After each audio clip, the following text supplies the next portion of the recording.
ఈరోజు రైతు పడతా ఉన్న పరిస్థితుల మధ్య ఏ పంటకు కూడా ఈరోజు రాష్ట్రంలో గిట్టుబాటు ధరలు లేవు. వరి ప్రొక్యూర్మెంట్ మొన్న చేశారు. ఏ రైతుకైనా కూడా ఏ రైతును తీసుకున్నా కూడా కనీసం 300 రూపాయల నష్టానికి రైతు ఎంఎస్పీ కన్నా తక్కువ రేటుకు అమ్ముకోవాల్సిన పరిస్థితిలో ధాన్యాన్ని రాష్ట్ర ప్రభుత్వం కొనుగోలు చేసింది. వరి దగ్గర నుంచి మొదలు పెడితే మిరప, పత్తి, జొన్న, కందులు, మినుములు, పెసలు, మొక్కజొన్న, సజ్జ, రాగులు, వేరుశనగ, అరటి, చీని, పొగాకు, కోకో ఏ పంట తీసుకున్నా కూడా రైతన్నకు ఈరోజు గిట్టుబాటు ధర రాని పరిస్థితి ఈరోజు రాష్ట్రంలో కనిపిస్తూ ఉంది. కేవలం ఒక సంవత్సరం కిందట వైఎస్ఆర్సీపీ ప్రభుత్వం ఉన్నప్పుడు రైతు రాజ్యంగా రాష్ట్రంలో పరిపాలన సాగించినప్పుడు రైతు పరిస్థితి ఎలా ఉండేది, ఒక్క సంవత్సర కాలంలో రైతు ఎలా దిగజారిపోయాడు అని చెప్పడానికి నిదర్శనం ఈరోజు రాష్ట్రంలో ఈ జిల్లాలో జరిగిన రైతు ఆత్మహత్యలు. గత ఏడాది రైతు భరోసా కింద రైతన్న పెట్టుబడి సమయంలో రైతన్నకు పంట వేసే సమయంలోనే మే మాసం చివరికల్లా ఖరీఫ్ మొదలయ్యే నాటికల్లా రైతన్నకు రైతు భరోసా కింద పెట్టుబడి సహాయం కింద సహాయం అందేది.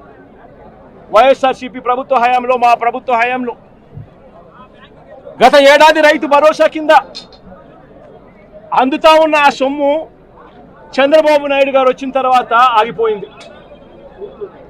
ఈ పెద్ద మనిషి చంద్రబాబు నాయుడు గారు వచ్చిన తర్వాత గత ఏడాది రైతు భరోసా కింద మోడీ గారు ఇచ్చే 6,000 కాక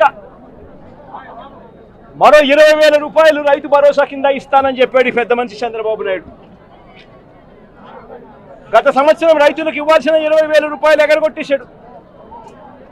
ఈ సంవత్సరం కూడా జూన్ 10వ తారీఖున మోడీ గారు ఇవ్వాల్సింది ఇచ్చేసింది, చంద్రబాబు నాయుడు గారు ఇవ్వాల్సింది మాత్రం ఎగరగొట్టిన పరిస్థితుల మధ్య ఈరోజు రాష్ట్రంలో వ్యవసాయం జరుగుతూ ఉంది. రైతు పరిస్థితి అధ్వానంగా.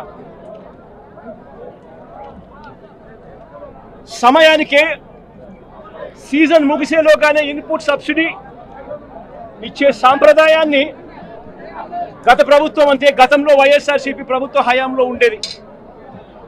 ఏ సీజన్ ముగిసేలోగా ఆ సీజన్లో జరిగిన నష్టాన్ని ఆ సీజన్ ముగిసేలోగానే మరుసటి సీజన్ వచ్చేలోగానే రైతన్నకు ఇన్పుట్ సబ్సిడీ కింద సహాయం అందేది. ఈరోజు ఆ ప్రక్రియను గాలికి వదిలేసిన పరిస్థితుల మధ్య ఈరోజు వ్యవసాయం జరుగుతూ ఉంది.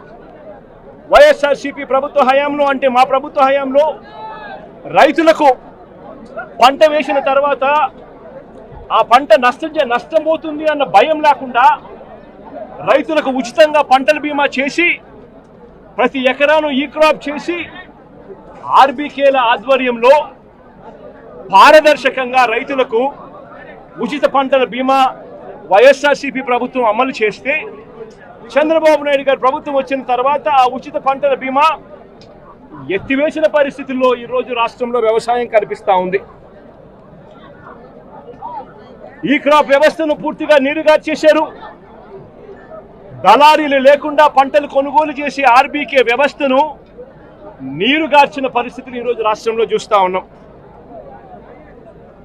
ఎరువులు, విత్తనాలు, పురుగుల మందులు ఇవన్నీ కూడా నాణ్యతను పరిశీలించి నాణ్యతకు ప్రభుత్వమే గ్యారంటీ ఇస్తూ రాష్ట్రంలో ప్రతి రూరల్ కాన్స్టిట్యుయెన్సీలో 146 ల్యాబులు ఏర్పాటు చేసి కాన్స్టిట్యుయెన్సీకి ఒక ల్యాబ్ను ఏర్పాటు చేసి ఆ ల్యాబులన్నీ అందుబాటులో తీసుకొని వచ్చి విత్తనాలు కానీ, ఎరువులు కానీ, పురుగుల మందులు కానీ ఆర్బీకేల ద్వారానే నాణ్యతకు గ్యారంటీ ఇస్తూ రైతులకు గ్రామంలోనే రైతులకు అందుబాటులో ఉండే పరిస్థితిని వైఎస్ఆర్సీపీ ప్రభుత్వం చేస్తే ఈ ప్రభుత్వం దాన్ని పూర్తిగా గాలికి వదిలేసి ఈరోజు మళ్ళీ రాష్ట్రంలో కల్తీ విత్తనాలు, కల్తీ ఎరువులు, కల్తీ పురుగుల మందుల మధ్య రైతు జీవితం తల్లడిల్లిపోతా ఉన్న పరిస్థితి ఈరోజు రాష్ట్రంలో కనిపిస్తూ ఉంది. మేము తీసుకొచ్చిన ల్యాబులు ఈరోజు నిర్వీర్యం చేస్తూ ఉన్న పరిస్థితుల మధ్య ఈరోజు రాష్ట్రం కనిపిస్తూ ఉంది.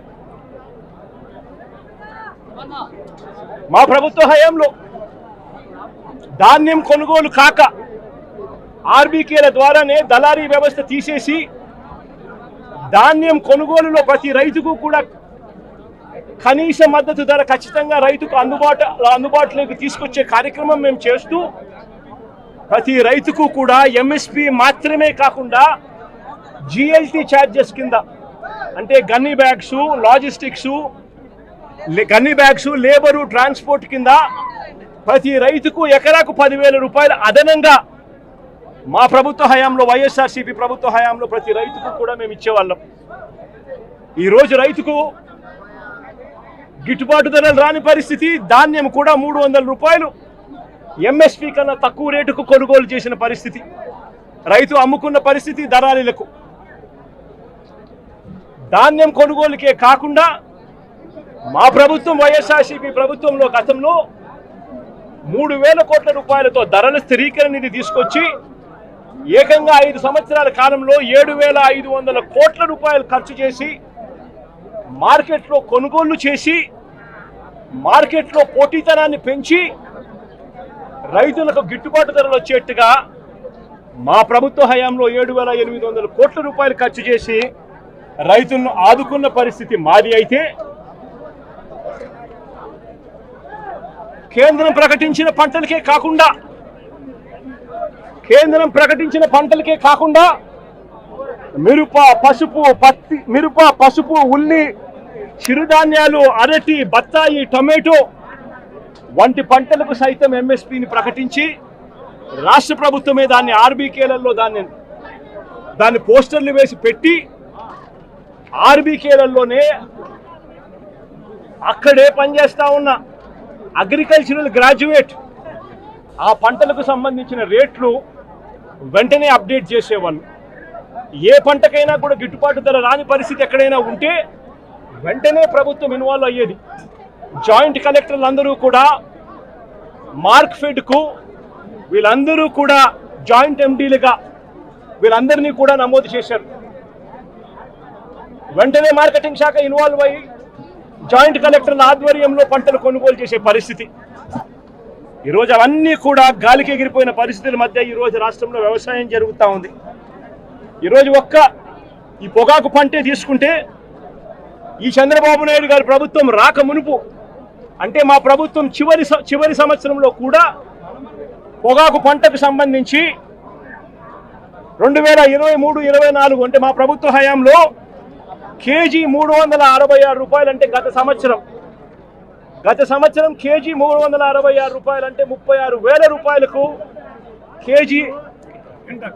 KG tobacco KG Virginia tobacco అమ్ముడుపోయింది. గత సంవత్సరం హైగ్రేడ్ 36,000 రూపాయలు క్వింటాల్కి అమ్ముడుపోతే లో గ్రేడ్ కూడా 24,000 రూపాయలకు తగ్గకుండా క్వింటాలకు గత సంవత్సరం అమ్ముడుపోయిన పరిస్థితుల మధ్య ఈరోజు పరిస్థితి ఏమిటి అని చెప్పి ఒక్కసారి మనమే వెళ్ళి చూసాం. ఈరోజు కాస్తో కూస్తో జగన్ వస్తున్నాడు కాబట్టి అని చెప్పి కాస్తో కూస్తో వీళ్ళంతా కూడా సిండికేట్ కింద ఫామ్ అయ్యి కాస్తో కూస్తో 100 రేట్లు పెంచే ప్రయత్నం చేశారు. జగన్ వస్తున్నాడు కదా, మళ్ళీ జగన్ ఎక్కడ మాట్లాడతాడో మళ్ళీ అల్లరవుతుందేమో అని చెప్పి. కానీ పరిస్థితి చూస్తే ఒకసారి మామూలుగా మార్చిలో ప్రొక్యూర్మెంట్ స్టార్ట్ చేయాలి. మార్చి, ఏప్రిల్, మే, జూన్ ఈ 4 నెలల్లో మామూలుగా ప్రొక్యూర్మెంట్ కంప్లీట్ కావాలి. 220 మిలియన్ టన్నుల ప్రొక్యూర్మెంట్ చేయాల్సి ఉంటే కేవలం 40 మిలియన్ టన్నులు మాత్రమే ప్రొక్యూర్మెంట్ చేసిన పరిస్థితులు ఈరోజు రాష్ట్రంలో కనిపిస్తూ ఉన్నాయి. ఈరోజు రేట్ ఎంత అని చెప్పి చూస్తే ఈరోజు బ్రైట్ క్వాలిటీ అంటే హై గ్రేడ్ క్వాలిటీ ఆవరేజ్ మీద నేను ఇక్కడికి రాక మునుపు వరకు కూడా ఆవరేజ్ మీద 220 రూపాయల నుంచి 260 రూపాయల మధ్యలో అమ్ముడుపోయే పరిస్థితి. ఈరోజు నేను వచ్చినాను కాబట్టి 280 చేసినాను.